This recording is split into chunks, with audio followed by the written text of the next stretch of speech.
আমাদের বাহুবল কোরাঙ্গি নদী, যে বাহুবলের ব্রিজ কোরাঙ্গি নদী, এখানে জাল টানা হচ্ছে।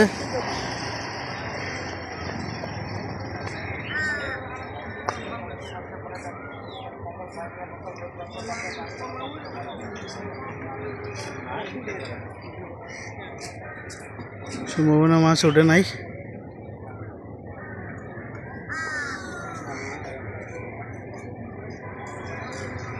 দেখেন বাহুবল কোরাঙ্গি নদী কত স্রোত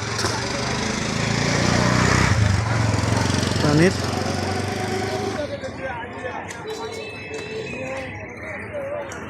অপর পাশ দেখাচ্ছি,